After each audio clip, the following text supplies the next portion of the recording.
Here's the story about how I got my first software development job, which I'm still at today.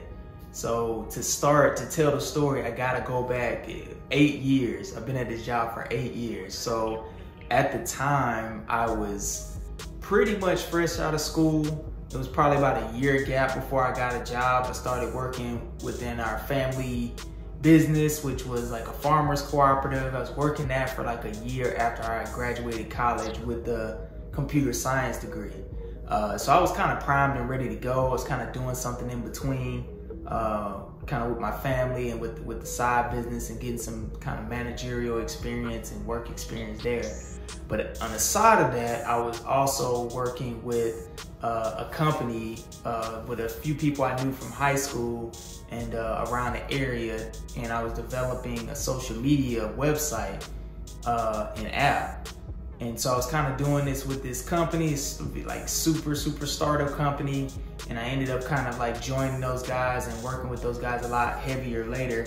But to start, it really helped me after school get stuff I couldn't get from school. So like I learned about databases, and I learned about deep JavaScript and APIs and calling APIs from JavaScript with asynchronous calls and like asynchronous programming in general.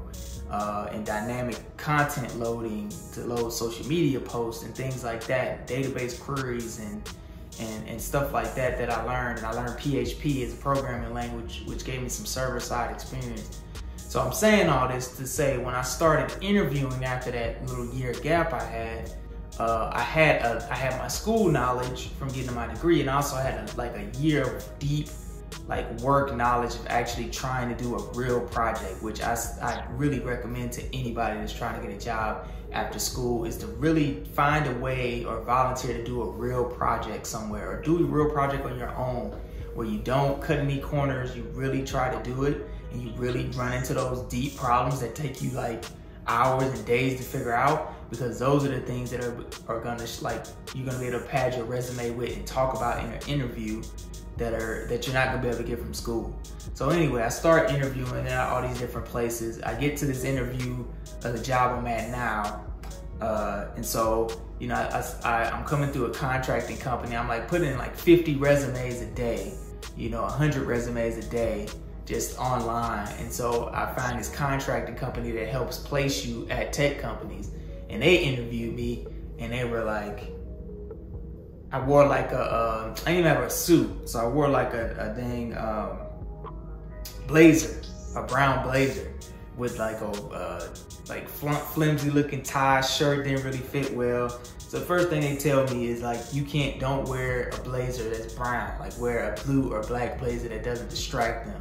Which I understand where they were coming from. Try not to be a distraction, try to generalize yourself and not stick out, not like make that be a focal point of the meeting, but I get to the interview of the job.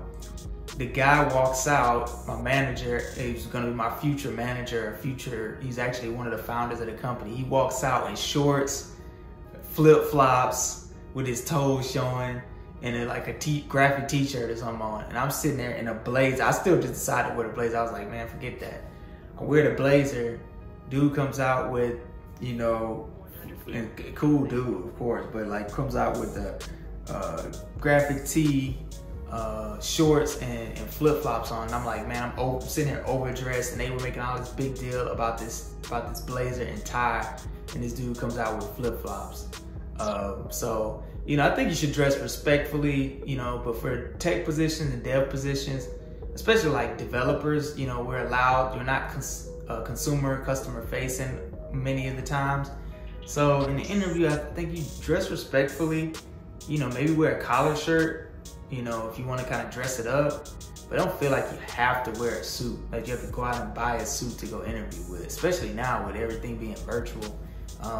You kind of, they barely even see anything on you a lot. So even if you're in person. But anyway, I get to the interview, he comes out, he greets me, he takes me back. I go through a chain of like 3 interview sections where first one's with him. He's the manager of the dev department. I think he's the CTO of the company at the time. He also co-founded the company. He starts asking me pretty deep Java questions, actually. Java and C# questions, like server side, deep language questions about those, like what are the differences between Java and C#, like, you know, asking about the difference between inheritance and C# versus inheritance and Java. Like it just deep questions like that. And the crazy thing is, I had just sat in the car and studied. I didn't really know Java at all. I had experience with Java in school of building a compiler in Java. So I did know it, but I didn't know it deep enough to answer like deep questions like that. I knew about simple things like classes and variables and methods and calling methods, but I didn't know anything about inheritance and interfaces and things like that. So he's asking me these questions, and I had just looked up a bank of Java questions on my phone in the car to answer like a couple of these questions, which I think helped me pass that interview. Like I had just looked them up, which was crazy. And maybe he sees this and he's like, dang, man, I didn't know you had just looked those up, but I think I just did. So then I get to the second set of interview, which is like it's like 3 people in a room interviewing me at one time. I think 3 or 4, actually. And so they started asking me more questions about web development, you know, and I was able to kind of really knock out a lot of the general web development stuff because I had did that social media site the year before. I was able to kind of show them that everything they were doing, I had done.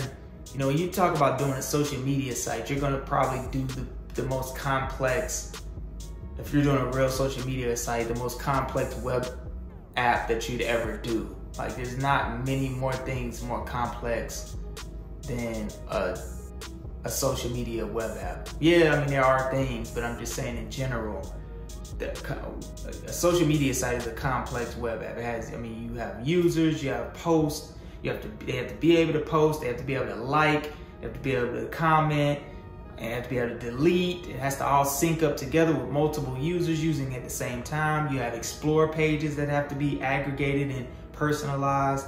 You have profile pages, you have DMs. So I had built a system, you know, back in the day. This is like 8 years ago. I was trying to compete with Facebook at the time. That was stupid, but anyway, we did it, and it helped me get this job. So when they started asking me questions about web development, I kind of knew I surpassed where they probably thought I was with the questions they were asking. So then they started asking SQL questions. They kind of tapped my limited knowledge there. I knew enough to answer their basic questions. But then they started getting into stored procedures and concepts I hadn't learned before, but I knew enough.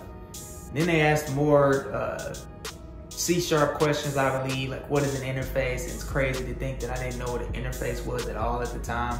So I didn't know, but I was clear about saying that when I didn't know something, I didn't lie, because when you lie, you can often expose further gaps. Like if they ask you what's an interface, and you lie and say something else that's completely wrong, you could actually expose yourself more than just not knowing what an interface is. You could expose yourself for not knowing something else at the same time. So just tell the truth. I don't know what it is, but I know you know, try to infer that you have the capacity to learn things easily and catch up with things, or try to ask them a question back to get a deeper sense, maybe to tap into something that you do know about, but never just sit there and lie or try to guess and just make something up, because you can expose yourself. So anyway, you know, they asked those questions. I kind of bombed a few of the questions, but I really knocked out a lot of the web development stuff. And so showing them different facets of myself, and luckily they were looking for a full stack dev, which helped them have more to ask me that I could actually knock out, rather than focusing on like front end or focusing on back end, and then I just kind of struggling on one or the other. So they asked me all this stuff, and I get out of the interview. I still think that I bombed enough things on it to think that like there's no way that they're gonna give me this job. But I'm just keeping a smile on my face, keeping a good attitude. I think the final interview was with the actual CEO of the company, but it wasn't technical. It was just, we're just sitting there talking. Really, it was, you know, I guess it was like a team fit type of thing, which I'm a pretty nice guy, so it's not hard for me to pass stuff like that. But anyway, yeah, so it was, and yeah, that's how it went. And so a couple of days later, you know, I'm not even expecting an offer from them. I get an offer from another company. I kind of accepted the other company's offer, which was probably $10,000 lower. But then they made an offer out of nowhere, and I was like, man. And it was $10,000 higher, but the offer they made, this is the kicker, the offer that they made was a contract offer, contract to hire offer. So I would work for 90 days, and they had the option to just boot me out the door if they didn't like me, or they could hire me directly into the company, and I would be paid through the contracting company and not through them. And they would pay the contracting company until my contract was up. I became a direct hire, and then I would be hired onto the team. So it was a risk for me to even take that job, because I was turning down a lower pay direct hire job to take a higher pay with more, I thought the job had more potential with a higher, but it was a contract job. So I decided to take the contract job, and I decided to risk it. And yeah, I accepted the job. It was very decent entry-level salary. The thing about development is that the salaries there, even at entry level, are higher than some other industries at mid to even senior level in some industries. It starts pretty high even here in Georgia, related to other fields. So I was very happy, man, to be starting, and I started, and the rest is history. And been there ever since. And I've been in a position to be on different teams, and we got acquired by another company. And so it feels like I know I've been at the same place, but it feels like I've worked at least 3 different jobs over the past 8 years, maybe 3 years apiece or so. And I've been given adequate, compensation raises, things like that, bonuses and packages in order to keep me there and feel like I don't need to jump in order to keep my career progress going. So if any advice I give about my process, which it was a long time ago, things are different now. They do more code challenges now. The only thing they really did with me as far as writing down anything was doing like SQL stuff and maybe a small JavaScript function thing, but nothing like now with like Google and the way these deep coding challenges are. They didn't have anything like that. So, from that experience, I can't really share. And I think that's something that nowadays you do have to kind of keep up on. You do have to kind of play the game of knowing these algorithms, coding challenges, optimization, complexity, space and time. But I think on the other end of that, you also need to make sure that you show team fit, that you present yourself as, keep a positive attitude during the interview, keep trying, present yourself as somebody that can grow into the position if you don't know something, as well as ask questions like, just be really transparent with them. Don't be afraid to ask questions about their processes. Don't be afraid to ask like deep questions and turn the interview on them, because that's somewhere you're gonna work 40 hours a week. And so just as much as them, you need to grill them as far as like, what is the work-life balance gonna be like? What are the hours gonna be? What's the process? Is there on call? Am I gonna be on call once a month or once a quarter, for a week, and how that's gonna affect my life?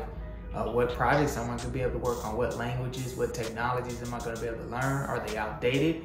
Are they new? What are there opportunities for growth? What's the growth plan?